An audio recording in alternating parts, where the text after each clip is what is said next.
Hi, good evening. This should be a really interesting talk for everyone.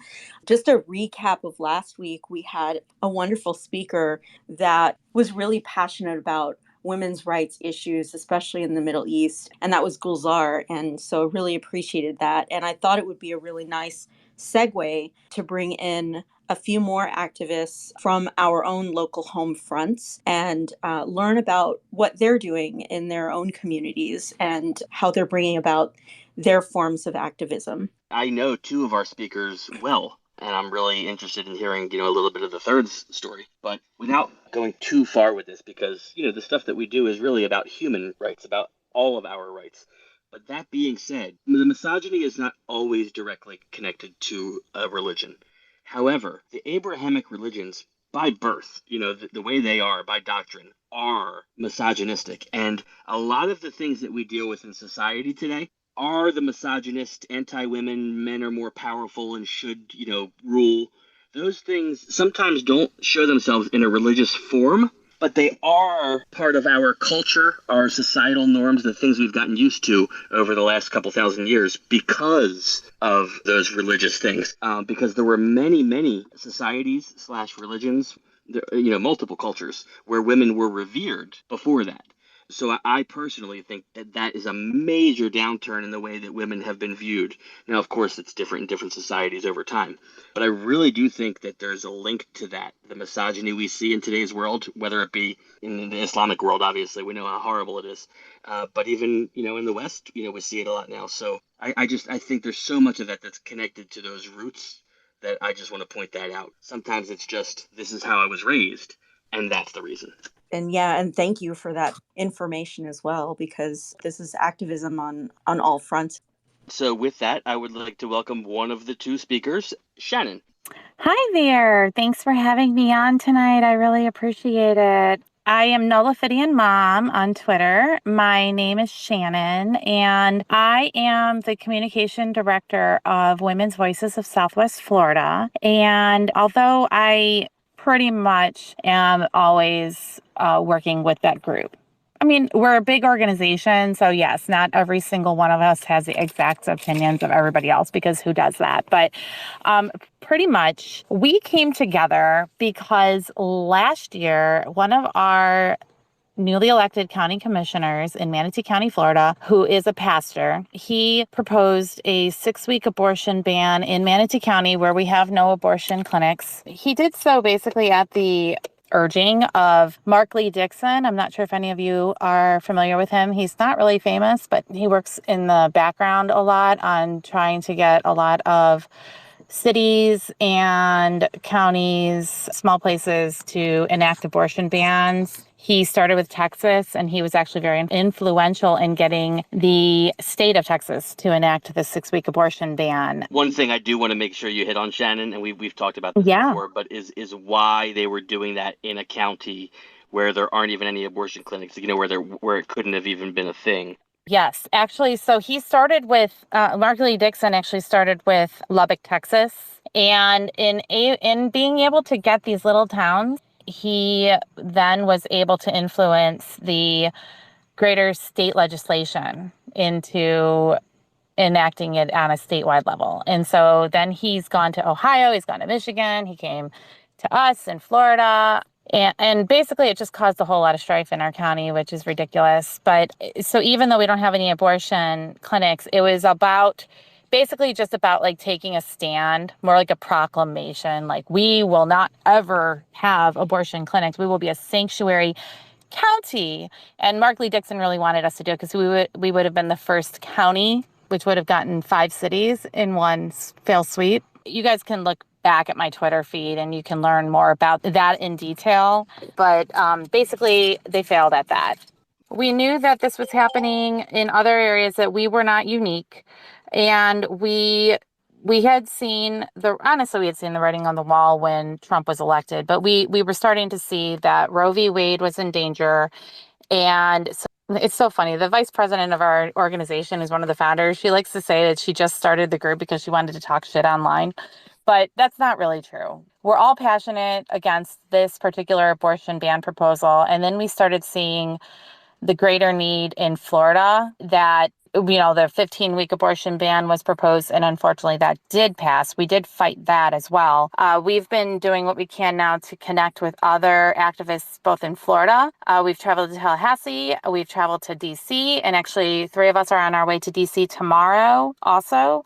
We're trying to connect with other activists around the country to try to mitigate the damage that was done by the overturning of Roe v. Wade. And we are also, we're looking to get abortion on the ballot the way it was in Kansas, in Florida, so that we can actually get a statewide vote on it. Because I think if we can get a statewide vote on it, we will prevail. What are you up against getting that? That's a really good question, because we're still pretty early in our initiatives. Okay. We're up against Florida. I know that we're the big laughing stock of not only the country, but I think of the world these days. Texas, that's true. Right with you. That is true. That's it's like a competition. I feel like Abbott and DeSantis are just at a competition for who's the bottom of the barrel. Wait, couldn't we just lop off the bottom of the country? Like the No, don't do that to us. I Please know. don't give up us. One misconception is that really are a lot of us. We are a much more purple state, and so is Texas, I know, than what appears to be. We're up against voter restrictions. We're up against gerrymandering. We're up against people like Florida voted to allow felons to vote in elections. Back in 2018, we voted on that, and we wanted them to be allowed to do that. And Florida has essentially enacted a unconstitutional poll tax on former felons. So DeSantis recently gerrymandered some districts to drown out voices of people of color. It's been an uphill battle, but we have a lot of really good people on our side. We're working with Planned Parenthood. We're working with Red Cloaks. We're working with so many different people. It's been great being able to connect with other people. It's been great being able to educate other people too. I really think a lot of people are very miseducated on abortion. I think a lot of people approach abortion rights very emotionally. And, it sounds bad. It sounds uncomfortable. It's not something people really like to talk about. And in reality, I think that a lot of people are going to be coming to a very serious reckoning, seeing the reality of what abortion restrictions actually do to people. And speaking on how we touched on religion, how y'all touched on religion just a few minutes ago too, religion plays a part in it. Religion, the evangelical Christian voting bloc has been very, very effective in their anti-abortion push. And I don't want to fully go into the entire history of that, but they spread a lot of misinformation that when I was an evangelical, even I was never 100% pro-life. I always had a political pro-choice view, but terms like late-term abortion or partial birth abortion, they bring in these images and these emotional stories. They talk about failed abortions and people who were failed abortions, and now they've become these wonderful people. It's all very, very emotional. It's like for some people who have left the religion and kind of leave the religious aspect out of it, they're not untouched and not unaffected by the images and the rhetoric that they were fed when they were in the religion. Just things that aren't true, but it makes that fetus or embryo even, seems so much more like a living, breathing, thinking person. Yeah, my mother's an evangelical Christian, and she basically thinks that a zygote can fold a fitted sheet. Like, it doesn't. Yeah, you know what I mean? exactly. And the reality is that this is something that's going on in a living, breathing human's uterus. This is something I was just talking to a friend a little while ago today. My best friend, she's got a coworker right now who's on bed rest. She has a daughter. She's on bed rest for the next 4 or 5 months. If she's lucky, if she actually doesn't deliver too prematurely to be able to have her baby, that's a huge life-altering sacrifice that she has to endure in order to bring this baby that she does want into the world. Now, to force somebody who financially can't afford something like that, or somebody who just doesn't want that for their lives, to remain pregnant for on bed rest now, it's just, People, I don't think, really understand the real weight. It's not like you just get pregnant, 9 months later you just pop out a baby and then you just go on with the rest of your life. This is a very physical, every single person, even the lowest risk pregnancy ever, their lives are at risk. Their health, their long-term wellness is at risk. Being allowed to decide what happens to your own body, what kind of sacrifices you're willing to make. And that's really just where the heart of it lies for me. I don't like to just say that this is women's rights, because we know that women aren't the only ones that can get pregnant.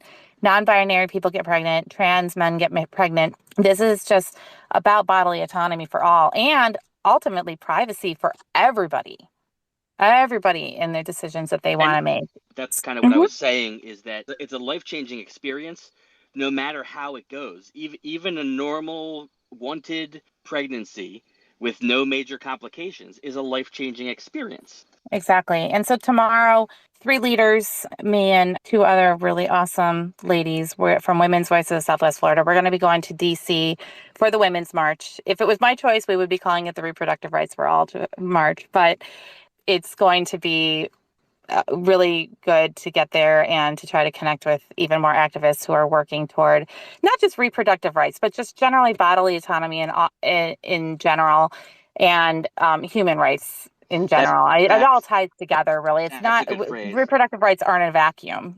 And the Women's March, for those that may not know, that is happening tomorrow in cities across the country. The main one is taking place in DC, but pretty much almost every major city is having one. And I believe it's many of them are grassroots founded as well. So Hmm. if you Yes, don't have we're one, start one. grassroots.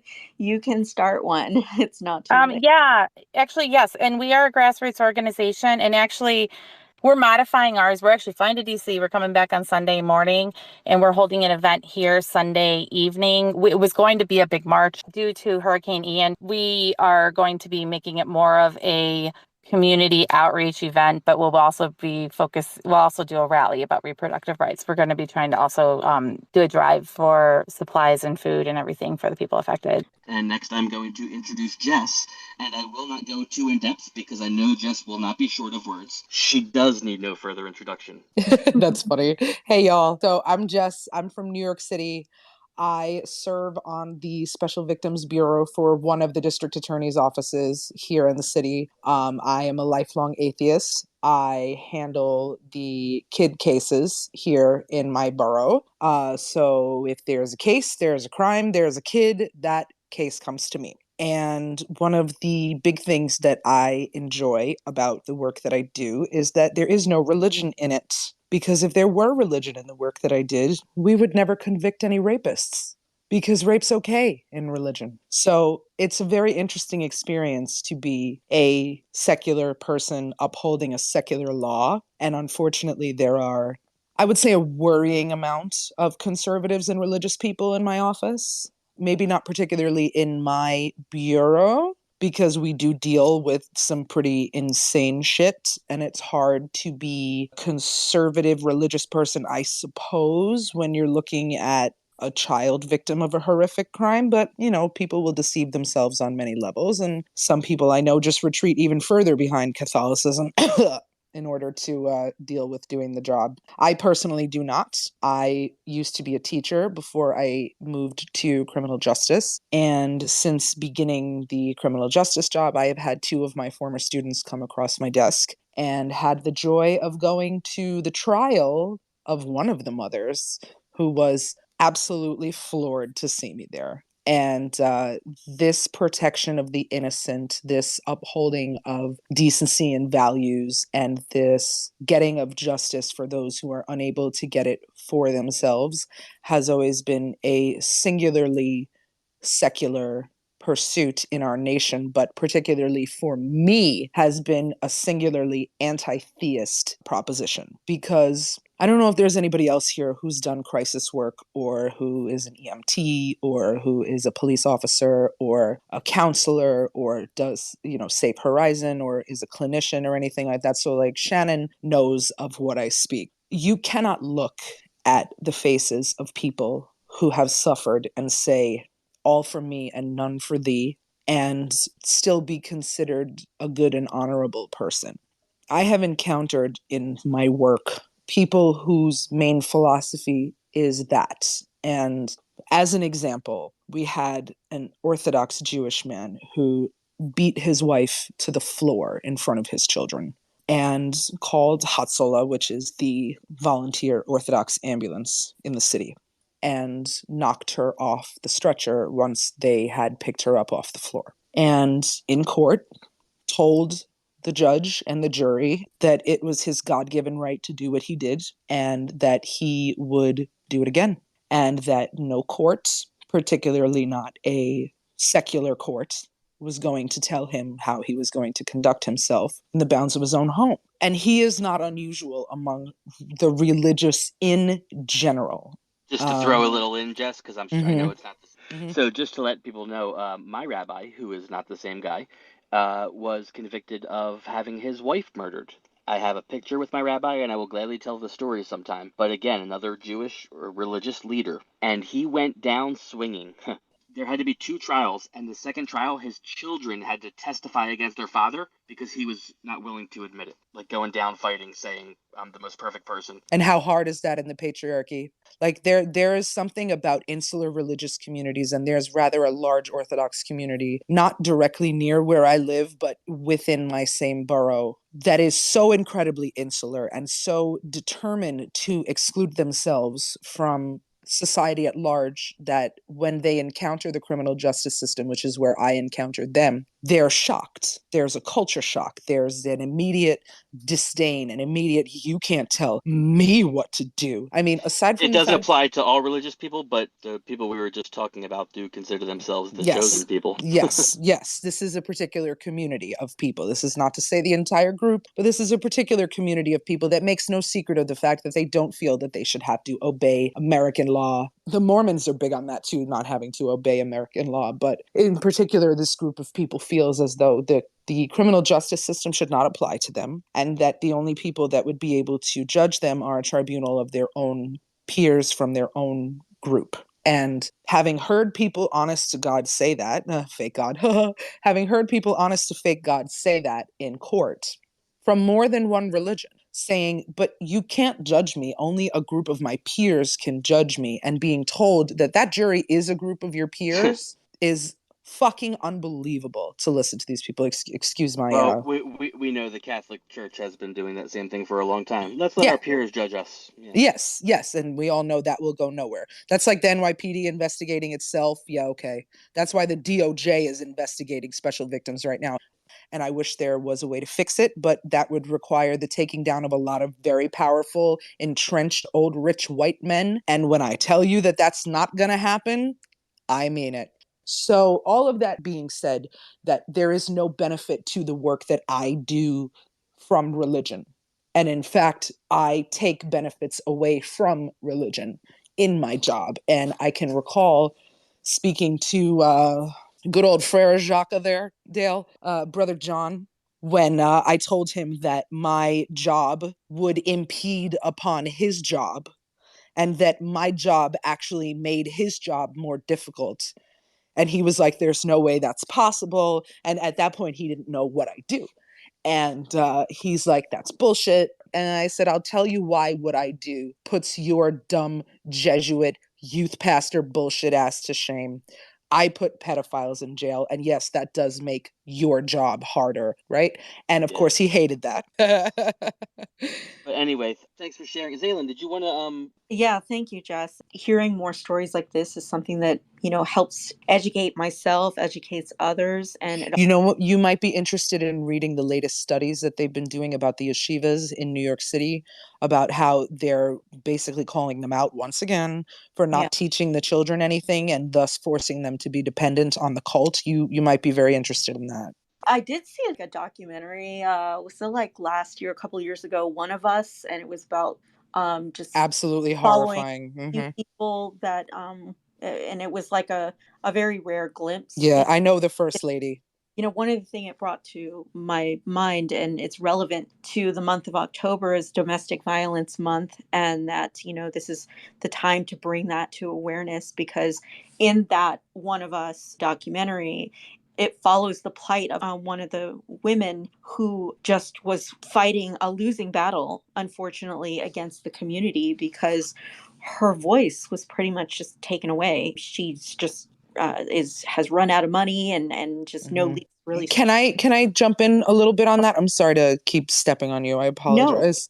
it's your moment. Go ahead. It is something important that anybody who may be involved with a particularly religious and potentially litigious ex-partner, this is a trick in the legal system that you need to be aware of, all right?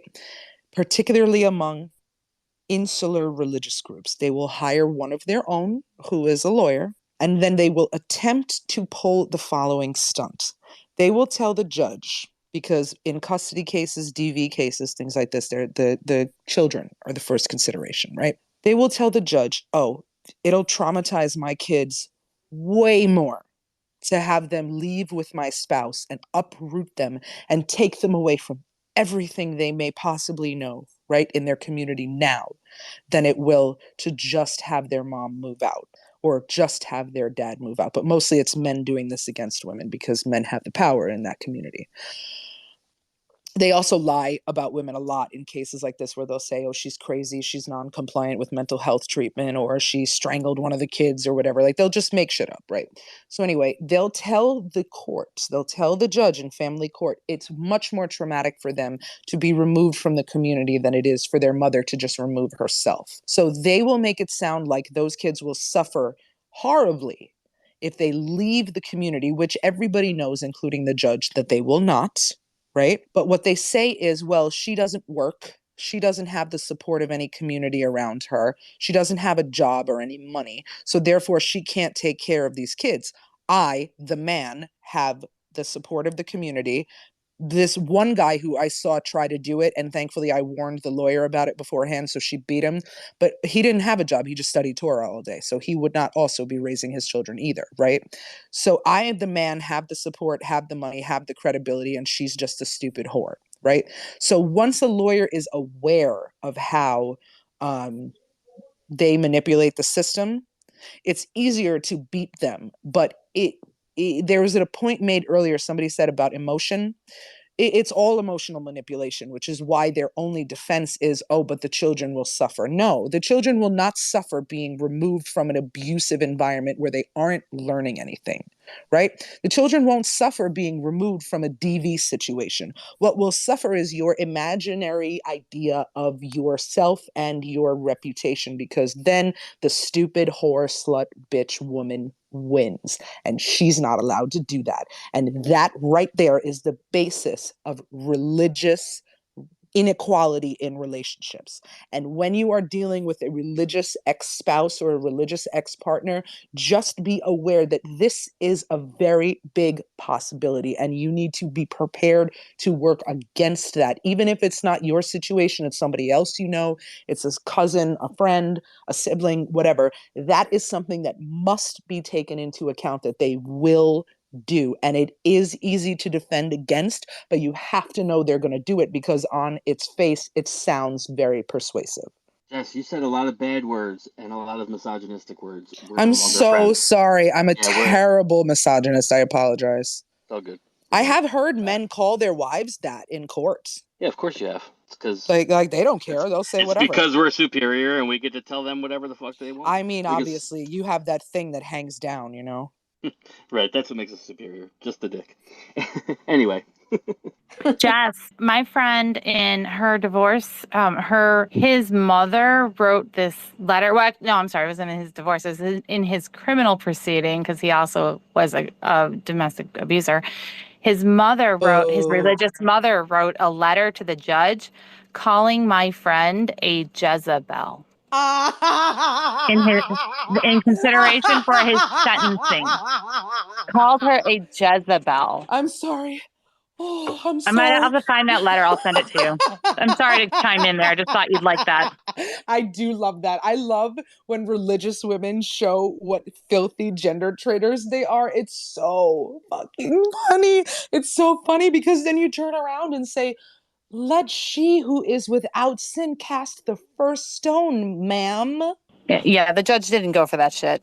Well, thank God. Thank No. the fake baby Jesus that he didn't go for that shit. Because there's a lot of judges who do not believe that DV is real and that women are hysterical whores who bring on these things upon themselves. And I'm dealing with somebody in Ulster County with that situation right now. And thank you for being a voice for them, because it's not an easy journey. My sister is actually a victim of domestic violence, and it has been a very, very long road for her. And I don't think she could have made it without people like you out there. But I do want to give some attention to our third wonderful speaker, Miss Carolyn. Thank you for joining us today. And I wanted to give her the opportunity to talk about her activism. And thank you for joining us, Carolyn. Thank you so much, Zaylen. It's really awesome to be here. And I'm just, wow, I'm completely floored by both of the speakers today, just hearing what you do. And I also love the little Handmaid's Tale reference you made there, Jess, with gender traitors. I am a gender traitor myself, so here we go. So the reason why I'm here, yes, I do want to talk about the grassroots organization I'm a part of, and I also wanted to share a little bit about my story of becoming an atheist, which led me into activism. And I also want to be like a source of encouragement for any listeners out there who are feeling the rage, feeling like they want to do something, but they're like, shit, I don't know what to do. Like when they think of activists, they have, I know I did at some points, like you have this kind of glamorized view of it, or it has to mean that you're throwing bombs at police or something like that. And no, it doesn't have to be that. You just have to start somewhere. And where I'm at on my journey, I've had a lot of experience doing community work and volunteer work and some activism. And yet I don't really even consider myself a veteran. I'm just trying to do something, and being able to speak out against the things that I'm against, as well as speaking for the things that I want to see happen in this country. So yeah, just a little bit about me and my story. My name is Carolyn, she, her. I'm a creative business owner and queer atheist humanist in the greater Houston area. And I'm part of a growing grassroots organization here in Houston, but basically we're a coalition of people from various secular organizations in Houston that we're gathering around to fight for reproductive rights, as well as gender equality and other human rights issues. We eventually want to expand our scope to transgender equality and other issues. So pretty much my whole life up until 2 years ago, or about 2 years ago, I was a devout Christian. I come from a evangelical as well as a Catholic upbringing, twofer. And I was very devout, and it was very important to me up until the pandemic, which, as many of us can relate, gave way to a full-blown identity crisis on all fronts. I came to terms with my bisexuality, and once I came to terms with that, I had to face everything else that I had been running away from. I had already started to question my faith in the beginning of the pandemic, when all of the community and volunteerism and ministry was gone. What's left, right? And so I was starting to feel like a slow pull away from that.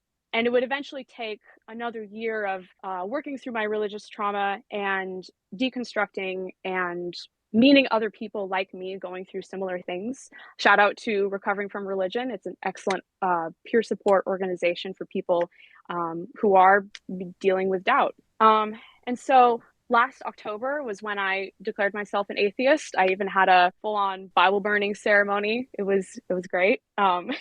And I just declared my freedom, that I'm no longer going to be held back by outdated ideas and belief systems that are, while there were good things that came from it, there was more harm than good. And I was ready to move forward with my life. Hey, Carolyn, first of all, Yeah. I'm enjoying your story so far, but I just wanted to ask a quick question. When you, quote unquote, became an atheist, did you go through the official atheist baptism? Baptism baptism by fire. No. It's the same thing as a regular baptism, but instead of dipping you in holy water, we dip you in adrenochrome/baby's blood. Is All that true. not? I can confirm. Am I? Oh, Am I? of course. Is that not a? Wait a We minute. have Were they that on the joking? Like, was schedule. that not? Did I not have to do that? I mean, I'm the one that Yes. procured the baby's blood, so Actually, the remember what truth I is, do. Shannon is the one who procured my adrenochrome, or at least as close as I've ever come to it. While to get those stains out of your clothes. Yeah, for anybody listening, not a real thing. Never eaten a child or drank their adrenochrome. Just a joke, because you think we do. So I really wanted to reconnect with that part of me that I was able to express while being religious, was being able to do good for other people. I did a lot of, as I mentioned at the top, I did a lot of volunteering and community work both inside and outside of the church, like in secular organizations, not about secularism, but non-religious ones. And even though I was no longer a person of faith and still not, I was hungry to do something. But I wasn't really sure what. So Roe v. Wade got overturned, and I had my answer. Okay, shit. Now I know what I need to do. Right now, our goal is to get people to the polls. So partnering up with other organizations that help drive people or get people somehow to the polls that are Democrat voting, as well as supporting pro-choice candidates, local candidates, to get them into office. This Saturday, we're also going to go to the Women's Wave March in Houston. And I know for me, one thing that I've enjoyed doing as well is using my artistic skills to help, I guess you could say, brand the organization, not to sound super corporate-y or anything, but just being able to, it feels really good to be able to use that part of my skill set in the organization. Carolyn, I don't think that any of us should ever have to worry about going overboard advertising or branding, because the religions do that just fine for themselves. Yeah, and they're way sluttier about it. Let's be real. One of the crazy parts that kind of dawned on me as I was preparing for this talk was 10 years ago, when I was a little baby, emerging adult in college, I was actually part of a pro-life club at my community college. I was never one of those like raging pro-lifers with the gross signage and whatnot, but at the time I was just really earnestly wanting to advocate for the unborn, quote unquote. And here I am, fast forward a decade later, advocating for the bodily autonomy of women and people who can become pregnant. And as I reflect on that 180, I think it helps me have compassion for people who are still in that anti-abortion mindset, because I remember what it was like to be in that mindset. And I'm no longer that person. I no longer believe that. Like, I know we touched on bodily autonomy at various points today, and that really is what helped me cross over. Because when I was going through my deconstruction, letting that go was surprisingly difficult, and I went through kind of a period of ambivalence. And then once I realized and knew viscerally what it felt like to have a system, in my case religion, strip away my own autonomy and my own choices, in particular with my sexuality, I realized how utterly important it is that respect for people's autonomy goes on all fronts, not just sexuality or gender, but yeah. Carolyn, thought autonomy, because thought you autonomy. you didn't even realize, and I know we all go through this, but you didn't even realize at the time that your thoughts about abortion were solely connected to the religious stuff. For you, it was, that's the way I think, because that's the way I've always thought. Carolyn, I have so many questions for you. I have so many questions yeah, I'm looking for forward you. to that. Oh my God. I am so excited to hear you talk. I'm sorry. I will shut up now so you can go back to like telling your story, but I have so many questions for you. You're so sweet. Well, I think that is kind of winding down in the story for right now, so we can open up to Q&A. Thank you, Carolyn. There was a question posted here from someone that said, is any law enforceable if we allow exemptions for religion? And that's as a person who does legal work, the answer to that question is yes. All laws are enforceable, whether you allow an exemption for religion or not, because religious exemptions are granted only under very narrow circumstances. And it's not as easy as the religious would like to make you believe, particularly if you are not in a red state, to get a religious exemption. Number one. Number two, it's really more of like a boogeyman than anything else. I mean, really any law, there's no religious exemption for fraud. There's no religious exemption for murder. There's no religious exemption for assault or for I don't know, there's no religious exemption for crime. And the whole point of the secular constitution and the secular legislation in the United States, which is why this Christian nationalist stuff is so sinister and dangerous, because it is all built on emotions.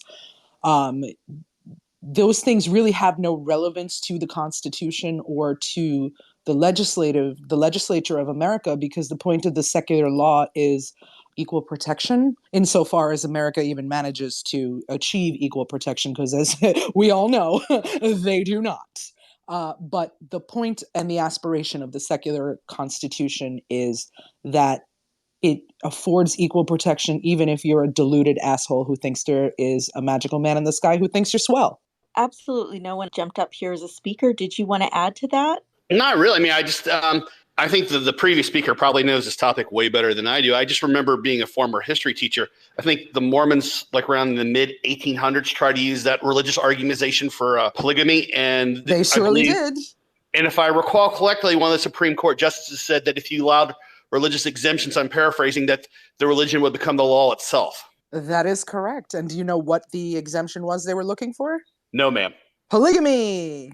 The only reason Utah was allowed to become a state and not remain a United States territory was because the mainline Mormon church denounced polygamy. But it is still part of Mormon doctrine, even though modern Mormons will lie to you and tell you that it's not. They also want you to call them by their letter acronym, but won't give LGBTQ people their fucking acronym, right? But gotta call them LDS because Mormon is a fucking insult now, right? But yeah, they were looking for polygamy, and the only reason that Utah became a state in 1892 is because they disavowed polygamy.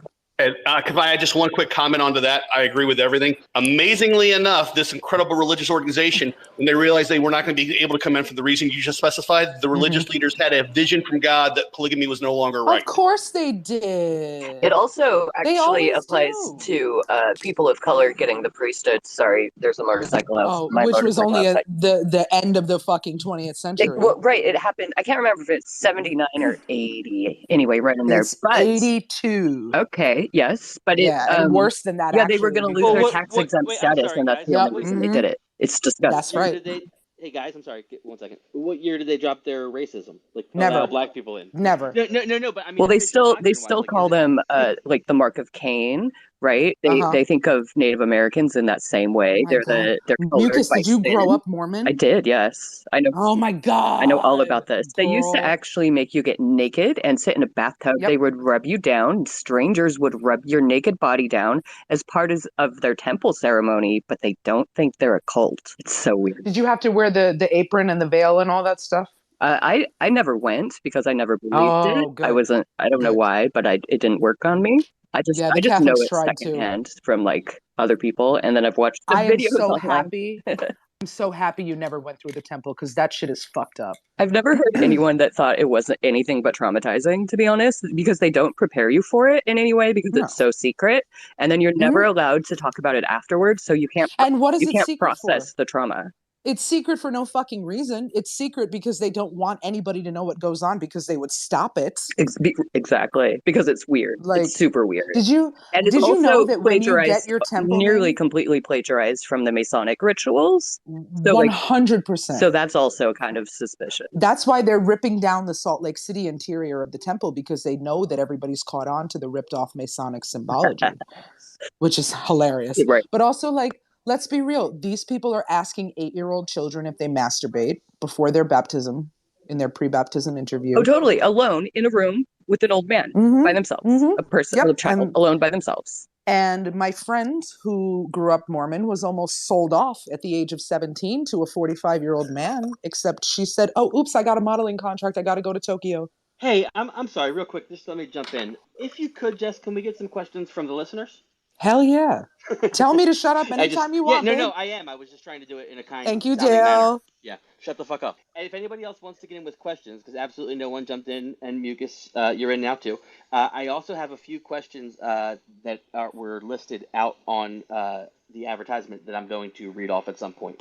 So if anybody else would like to ask either Jess, Shannon, or Carolyn any questions, feel free to ask for a mic. But if not, there's one. But after that, I will ask the questions that were listed out in public. who is this? America Most Vaunted. So I was wondering how this plays out with other faiths other than Christian denominations, because I mean we can debate whether Mormons are Christians or not, but how does this play out, like with, say, Sikhs, or with, you know, just other religions that maybe aren't as dominant here in the U.S.? That's all my question. That's all I had. I think it depends on the concentration of what you have, who and where. Generally, the philosophy of Sikhism is not anything to do with abortion or necessarily the same type of subjugation of women the way Western religions are. But across the board, you will find fatal flaws that are common to every religion that the secular law seeks to address, just at least in my opinion. Among them, we do a very poor job of it, but among them would be abuse and misogyny, poverty, and all that stuff. The religious law makes no quarter for that. Religious law does nothing to alleviate that, and that's where the secular law steps in. But these fatal flaws are common to basically every religion. I mean, I feel like there have been some religions. I mean, I know that there are some religions that are more matriarchal, but the people of patriarchal religions have been so good at dominating most of the world. So I guess I don't really take the fully anti-theist label. I mean, You don't have to. You don't have to take the label. No, I mean, like, some people might consider me an anti-theist.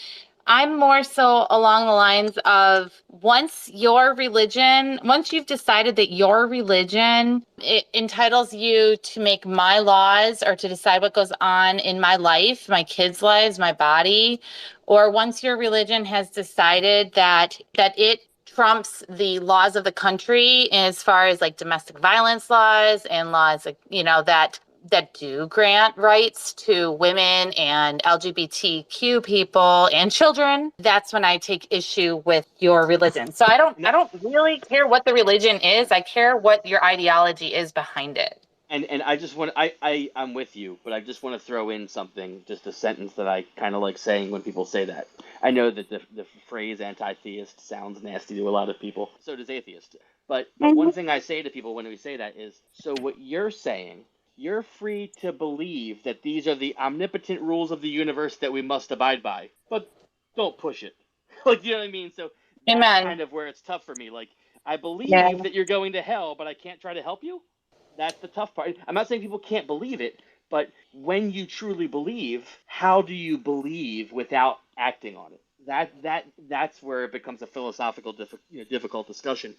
Honestly, Dale, I think a lot of it's cognitive dissonance because I think that there are a lot of really, really good people who are involved in these patriarchal religions, and it's a part of their family I'm not saying, tradition. I'm not asking Okay. how they do it. What I'm asking is, from your perspective, how can you say you can believe that you must kill a homosexual if they sleep with another man, but you can't do it? You know what I mean? Like, how can you tell someone they can believe something that they must act on or they will face eternal damnation, but they just can't act on it? I mean, I think that's where it gets difficult for me. I still think my answer kind of is cognitive dissonance on that, because I know a lot of people who might have these feelings, like, at least also going back to when I was an evangelical, like, I personally was like, I don't see how being gay is wrong. Like, I personally don't see why that's a problem. I'm not going to ever try to harm somebody. But then I'm like, but then the Bible says so. So I was always very confused. And so I took a very like,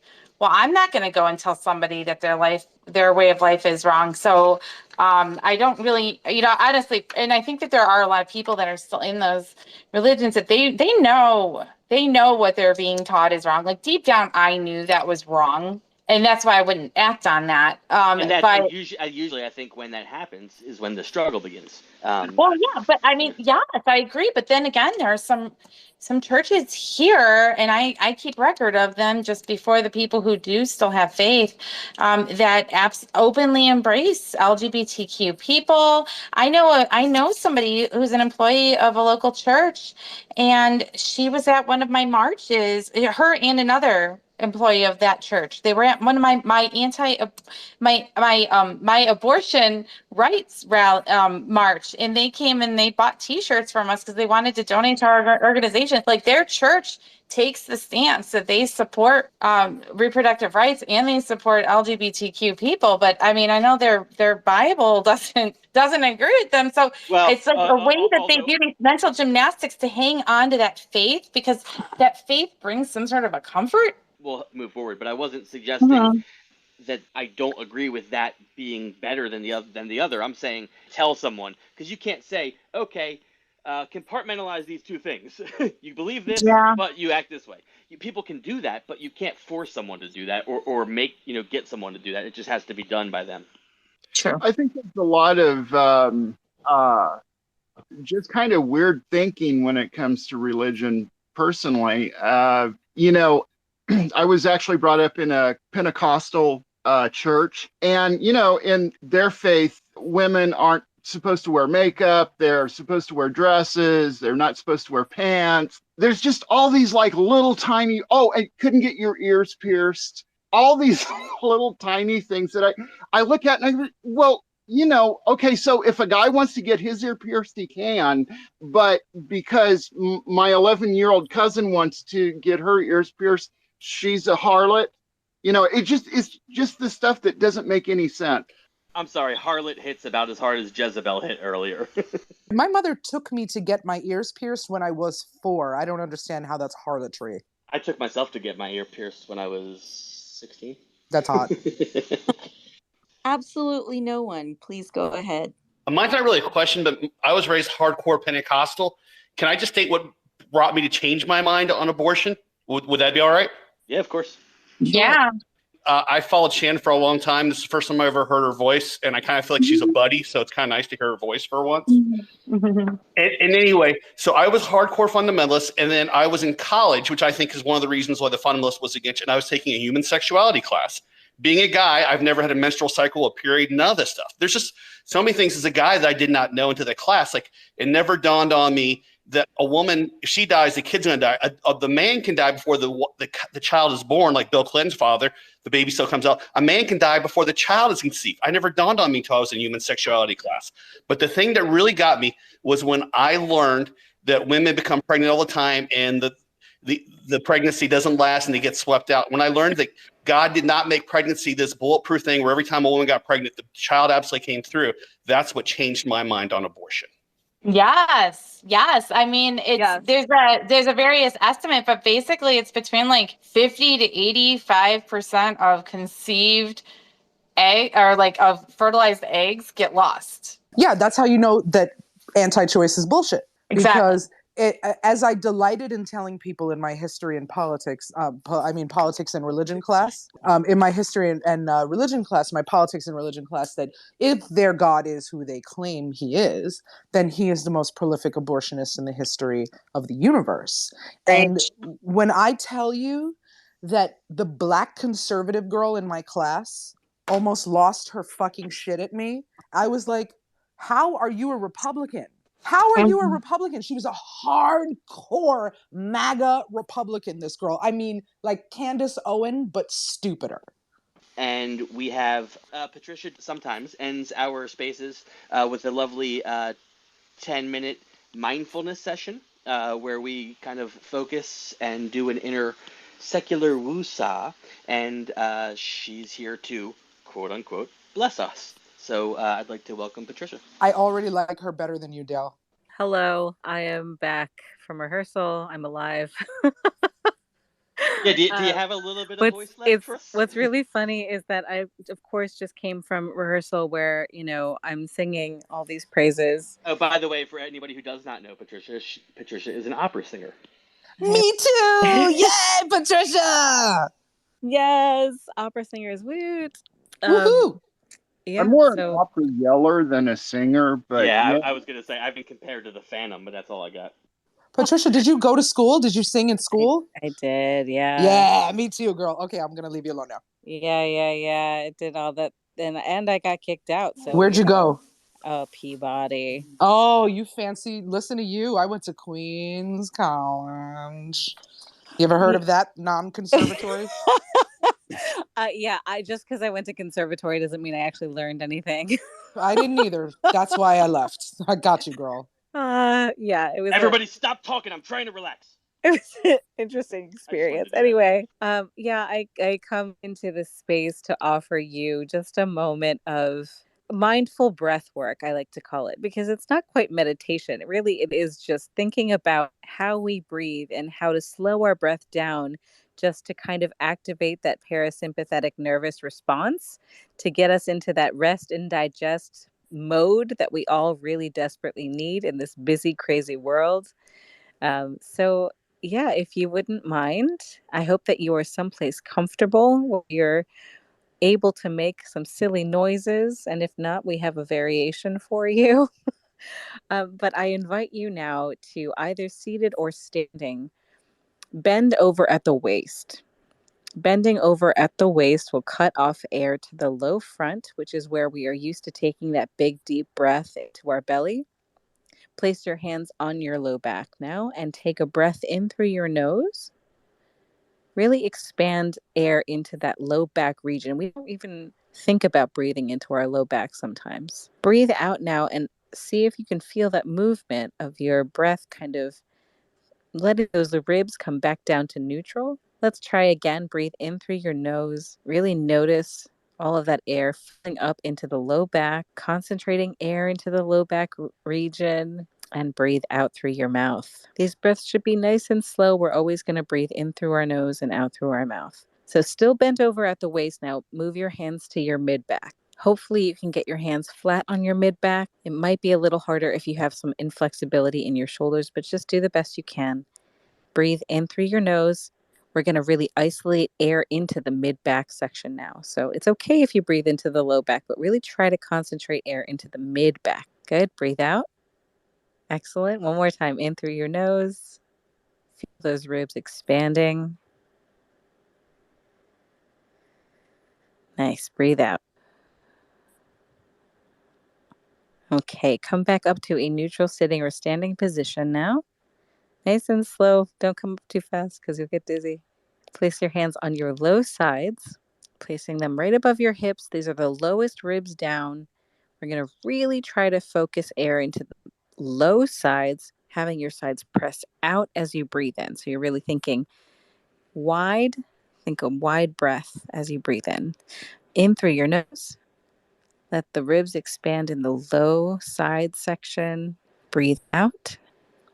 One more time. In through your nose. Out through your mouth. Great. Move your hand up your side. You'll be about a hand width below your armpit.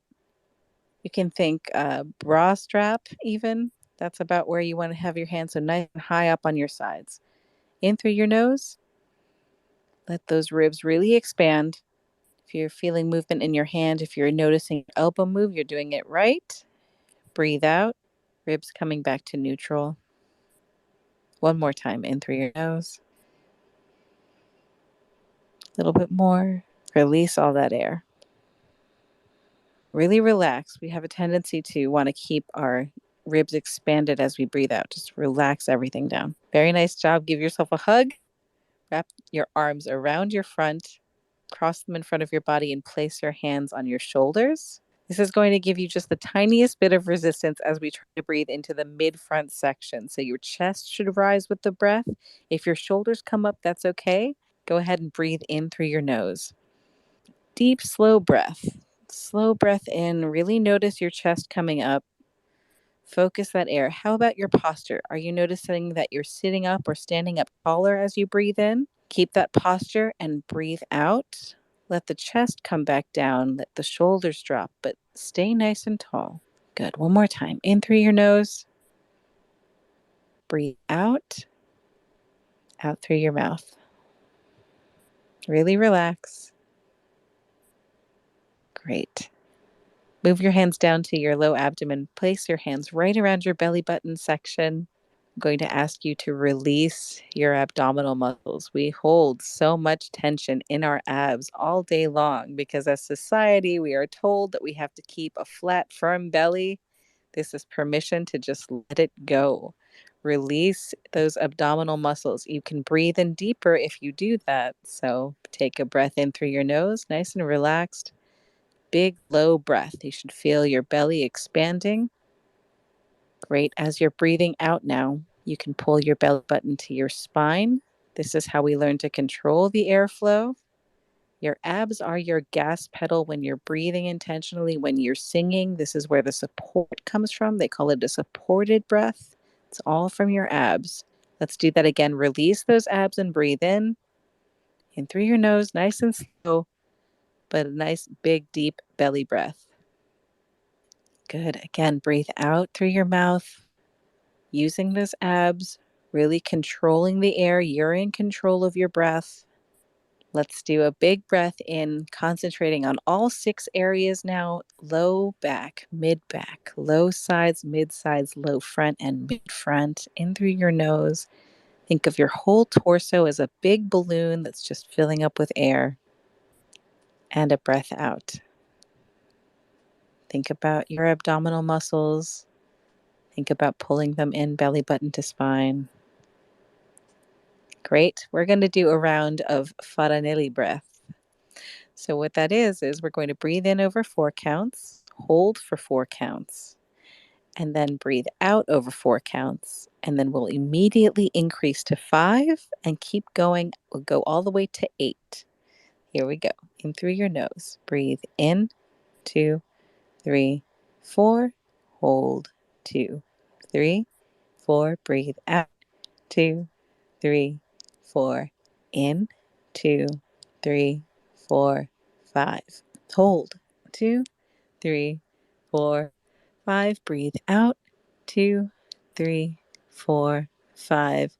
In, 2, 3, 4, 5, 6. Hold, 2, 3, 4, 5, 6. Breathe out, 2, 3, 4, 5, 6. In, 2, 3, 4, 5, 6, 7.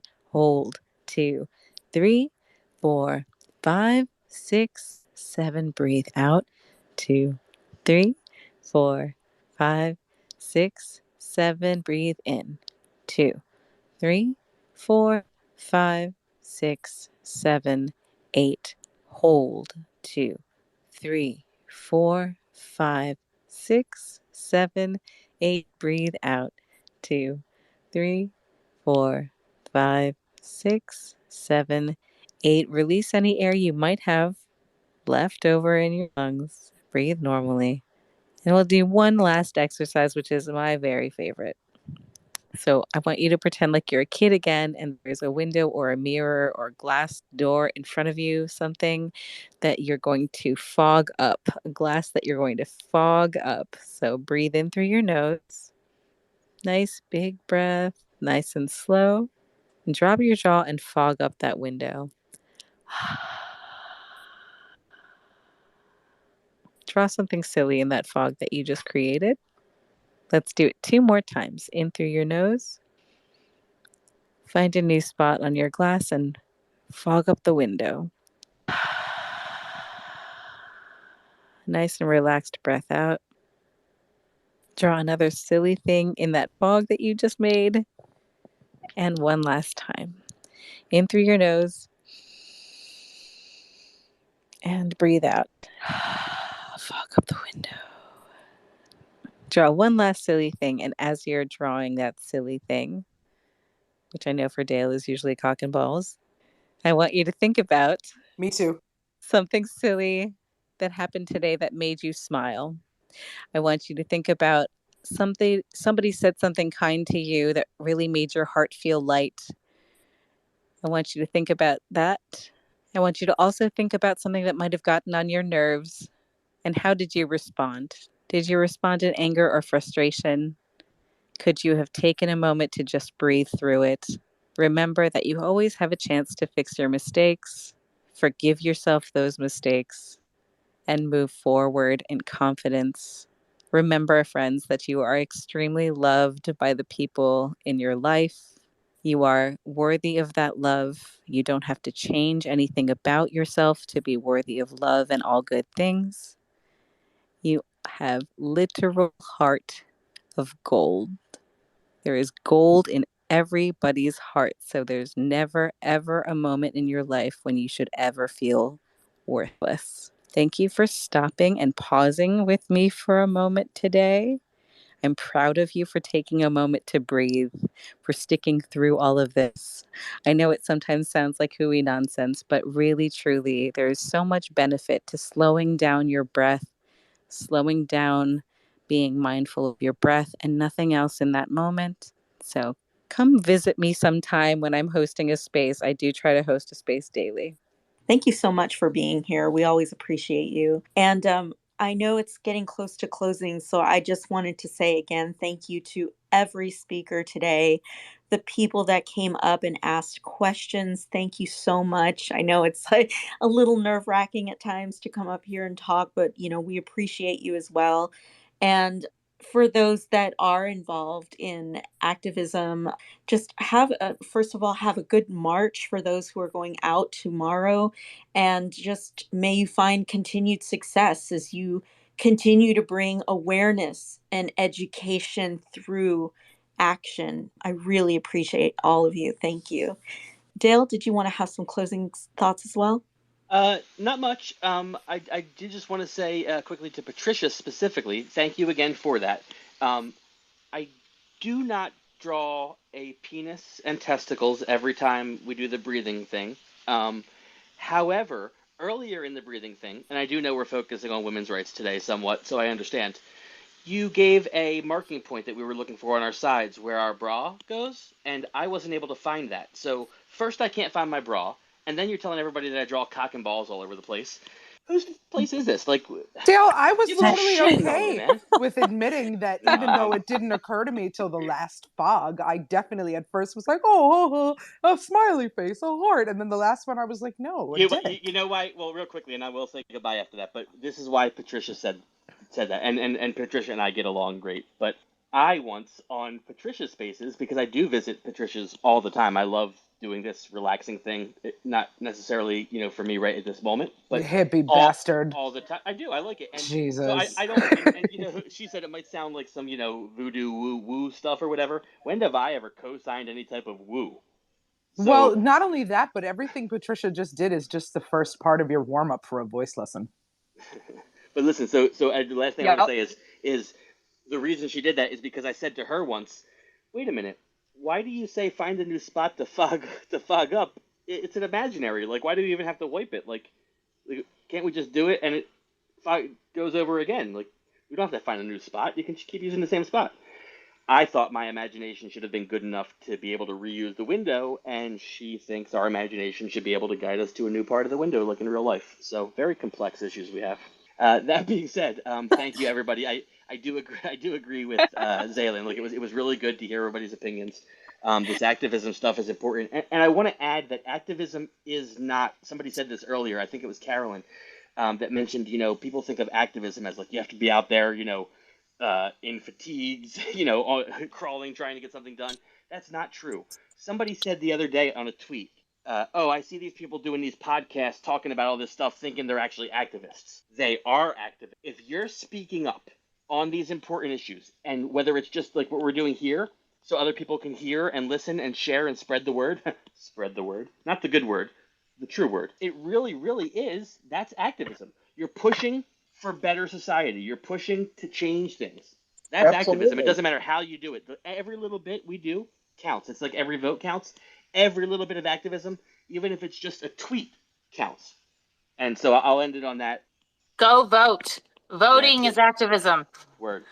Yes. Voting is activism. Yes. So thank you, everybody. Again, wonderful evening. And Zaylen, thank you for being a wonderful co-host. Thank you. Yeah, it's always a pleasure. And we'll see you all next week. We have a wonderful event planned next week as well. So stay tuned. And if you're not following us, please give us all a follow. Thanks and have a great night. Take care, everybody. Thank you. Bye. Good night. Thank you, everyone.